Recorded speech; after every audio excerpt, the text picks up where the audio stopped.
অনেকদিন ধরে বাংলাদেশের জনসংখ্যা নিয়ে কথা বলছি।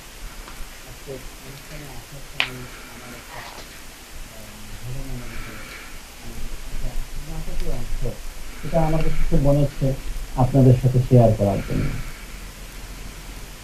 শহরে খুব প্রবল কালবৈশাখী ঝড় হয়েছে। রাস্তার পাশ দিয়ে হেঁটে যাচ্ছিল একটা লোক, বিরাট একটা বটগাছ তার উপরে পড়েছে, দেখতে চাপা পড়েছে গাছের নিচে। এই চাপা পড়ার পরে সাথে সাথে গ্রামবাসী সবাই দৌড়ে এসেছে তাকে উদ্ধার করার জন্য। দেখা গেল লোকটার অবস্থা খুবই মুমূর্ষ। তো সবাই বলল অ্যাম্বুলেন্স ডাকার জন্য। অ্যাম্বুলেন্সকে ডাকা হলো। অ্যাম্বুলেন্স আসার পরে অ্যাম্বুলেন্সের লোকরা বলল যে এই লোকের অবস্থা খুবই খারাপ, পুলিশকে খবর দিতে হবে। তো পুলিশ আসলো। তো পুলিশকে খবর দেওয়ার পরে, পুলিশ আসার পরে পুলিশ বলল আমরা তো একে হাত দিতে পারবো না, কারণ একে উদ্ধার করতে হবে, এই জন্য ফায়ার সার্ভিসকে খবর দিতে হবে। তো তারপর ফায়ার সার্ভিস আসলো। ফায়ার সার্ভিস এসে বললো আমরা তো এই গাছ সরিয়ে উদ্ধার করতে পারবো না, কারণ এই গাছটা বন বিভাগের অভ্যন্তরে, বন বিভাগের গাছ, বন বিভাগকে খবর দিতে হবে। ফরেস্ট ডিপার্টমেন্টকে খবর দেওয়া হলো। ফরেস্ট ডিপার্টমেন্ট আসছে। ফরেস্ট ডিপার্টমেন্ট এসে বললো যে আমরা এই গাছ থেকে হাত দিতে পারবো না, কারণ এটা রাস্তার পাশের গাছ। এই গাছের মালিক রোডস এন্ড হাইওয়ে, সড়ক ও জনপদ বিভাগ। এখন সড়ক ও জনপদ বিভাগকে খবর দেওয়া হলো। ওনারা আস্তে আস্তে কি হলো, আপনারা মনে হয় তখন তো বুঝতে পেরেছেন যে লোকটা মারা গেল। আমার কাছে মনে হচ্ছে যে আমাদের প্রবাসীদের অবস্থা আজ এই গাছের নিচে চাপা পড়া মানুষদের মতো।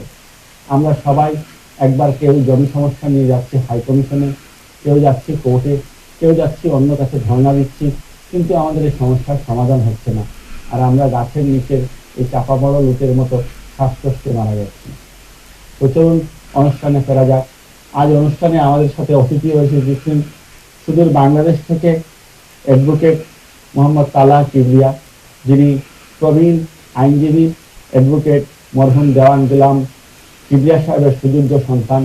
ওনাদের পারিবারিকই বলতে পারেন আইন পেশা, এবং ওনার বাবা একজন দেওয়ানি আইনের বিশেষজ্ঞ ছিলেন। জনাব তালা কিবরিয়া সাহেব, আপনাকে আমন্ত্রণ আমাদের অনুষ্ঠানে। আপনাকে অসংখ্য ধন্যবাদ অনুষ্ঠানে আসার জন্য। আমাকে এনটিভিতে আমন্ত্রণের জন্য অসংখ্য ধন্যবাদ। আর আমরা অনেকদিন ধরে আমরা মাত্রাম এই প্রোগ্রামের মাধ্যমে আমরা জায়গা জমির সমস্যা লিয়া, আপনি তো নিজের কোর্ট প্র্যাকটিস করার কারণে দেখা যে প্রচুর মানে এই সকল সাক্ষিয়া বই দিচ্ছে বাংলাদেশে, এবং মেজরিটি মনে হয় কোর্টে আপনারা দেখুন কোন টাইপের কেস আপনারা দেখুন, ফৌজদারি কেস বেশি না দেওয়ানি কেস বেশি? করে কেস আছে, দেওয়ানি কেস বেশি দেখা যায়। দেওয়ানি কেসটা লেন্দি হওয়ার কারণে আসলে সমস্যা হচ্ছে, অনেক সময় প্রবাসীরা যারা আমরা প্রবাসীরা খুব সাফার আসলে, কারণ তারা বলে লম্বা সময় একটা দেওয়ানি মামলা 25 বছর, 30 বছর, 18 বছর, 20 বছর দেওয়ানি, তারা তো দেখতে গেলে প্রবাসী মানুষ যারা, তাহলে এটা অত্যন্ত কষ্ট করে তারা। প্রবাসী মানুষের শর্ট টাইম লাগে, তারা বাংলাদেশে যায় শর্ট টাইমে, তারা এখানে গিয়া শর্ট টাইমে দিতে সংযোগ করতাম।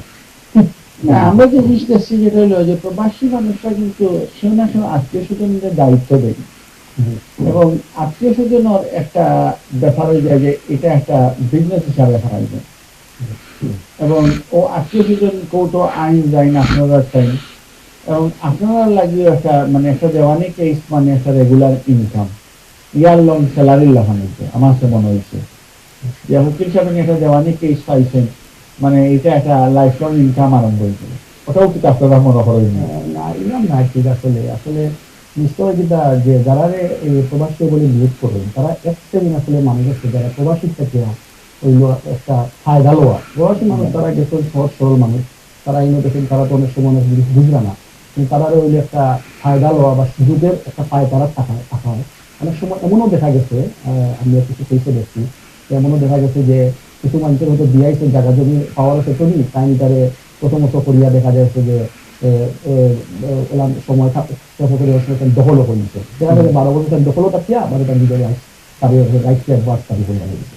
পরে দেখা যাবে চুক্তিগত কন্ডিশন প্রবাসী যায়, তখন প্রবাসী হার মার প্রবাসী যখন শর্ট টাইম লাগে তাই বুঝে বাজে যারা অপোজিট বাজে আছে তারা পয়সা পয়সা খাইয়া প্রবাসী সব লন্ডনে যদি তখন কোনো সমস্যা না। তো এগুলা প্রচন্ড সাফারার, বিশেষ করে এই দেশের মানুষগুলা যদি আমার কাছে গভর্নমেন্টের কাছে আবেদন করতেন এইভাবে যে দোয়ানি কার্যক্রমগুলো চলে একটা মামলা দেখা যায় তারিখের পর তারিখ করে কোনো সময় হয়তো জয়জন উপস্থিত, কোনো সময় দেখা যায় বাদী অনুপস্থিত, কোনো সময় দেখা যায় বিবাদী অনুপস্থিত, কোনো সময় দেখা যায় নানা সমস্যায় জর্জরিত এবং এইটা প্রত্যেকটা লেন্দি একটা প্রসেস হয়ে যায় 18 বছর 20 বছর পর্যন্ত একটা মানে টু মাছ হাই টাইম। আসলে এটা কিন্তু একটা প্রবাসী না আমি আসলে দর্শক মানে শুধু দর্শক মন্ডলী আমাদের স্ক্রিনের নিচে একটা নাম্বার আছে, আপনারা আমাদেরকে ফোন করতে পারেন। অ্যাডভোকেট সাহেব এখানে আছেন, আপনাদের প্রশ্নের উত্তর দেবেন। আর আপনাদের একটা টেক্সট নাম্বার আছে, আপনারা টেক্সটও করতে পারেন আমাদেরকে। আমাদের একটা ইমেল অ্যাড্রেস আছে, আপনারা আমাদেরকে ইমেলও করতে পারেন। আমি একটা কল লইলে আসসালামু আলাইকুম, কলার কে কই যাক। আসসালামু আলাইকুম। ওয়ালাইকুম আমি আসসালাম। তাজুল ইসলাম বলছি। জি বলেন। জি বলেন। যে আমি ইংল্যান্ডে আসার তো আমার চাচাতো ভাই উনি আমার নামে কেস করেছেন, আমাদের বাড়িটা ওনার হয়ে গেছে, এই নামে উনি কেস করেছেন। তো তারপর আমি এখান থেকে রিপ্লাই দিচ্ছি উকিলের মাধ্যমে। উকিল সাহেব আমাকে একটা পরামর্শ দিলেন যে আপনি একজন পাওয়ার অফ অ্যাটর্নি নামে একটা দুটো পেজ পাঠালেন আমাকে, বললেন যে আপনি এটা সাইন করে বাংলাদেশে পাঠান, আপনি যাকে নমিনি করতে চান। তো আমার প্রশ্ন ছিল যে এই মর্মে কিসের উপর সাইন করে, আমি আসলে কিছুই জানি না। ইন দ্য মিন টাইম এই কেসটি উনি করেছেন, আমি তো প্রেজেন্ট না, আমার আম্মা আছে শুধু বাংলাদেশে, আপা নেই, যার জন্য ওনারা আমাকে বিভিন্নভাবে প্রেশারাইজ করছে এবং হুমকি ধামকি দিচ্ছে যে যাতে বাড়ি ছেড়ে চলে যায় আর কি। ধন্যবাদ আপনাকে। আমি আপনাকে পরামর্শ আপনাকে কাইন্ডলি আমি এক দুটো প্রশ্ন করি, তাহলে ব্যাপারটা ক্লিয়ার হবে। ব্যাপারটা যেমন হচ্ছে যে আপনার চাচাতো ভাই কেস করেছেন যে আপনার যে বাড়ি আছে যেখানে আপনার মা থাকেন, এই বাড়িটা ওনার ওনার ওটা দাবি করছেন উনি, এটাই তো কেস না ওনার? আচ্ছা, তো এই যে কেস উনি করেছেন, উনি কি দাবি করছেন যে এটা আপনার মানে উনি আপনার আপন চাচাতো ভাই? জি, উনি আপন চাচাতো ভাই। এই বাড়িটা কি আপনার দাদার সম্পত্তি ছিল? না, আমার বাবার সম্পত্তি ছিল। আপনার বাবা কি এটা খরিদ করেছিলেন?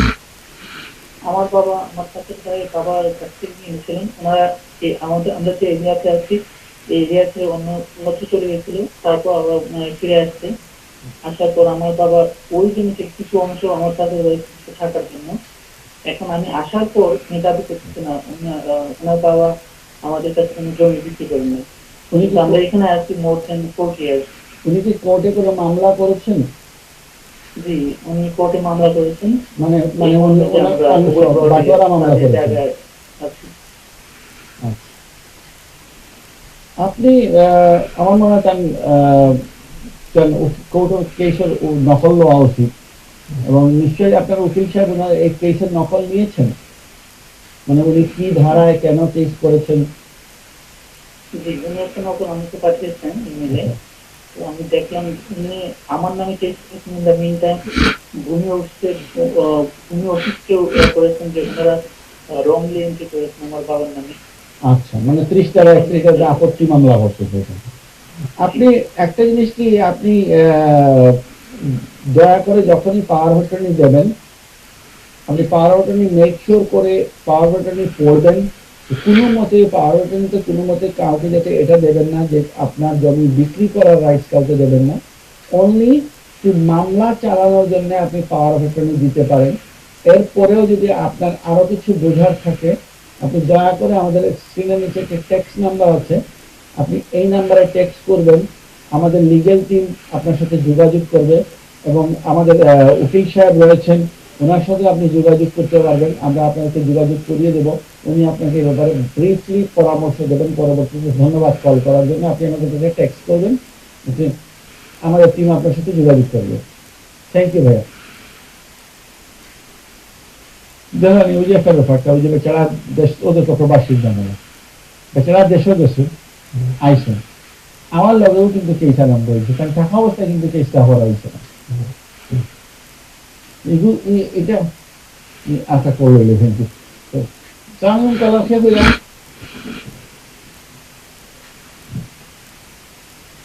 সালামালাইকুম কলার। জি কলার, আসসালামু আলাইকুম।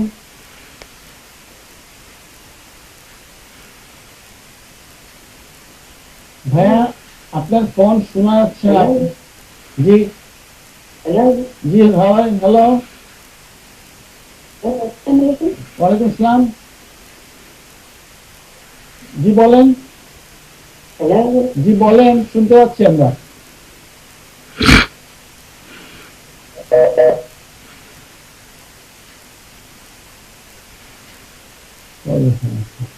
তারপরে যেটা আলাপ করলাম কলার প্রবলেম হয়েছে, আমরা যে জিনিসটা ওই যে ধরেন এটা দেশ তো না বাড়ি হয়েছে, আমার লোকের কেস আরম্ভ হয়ে গেছে।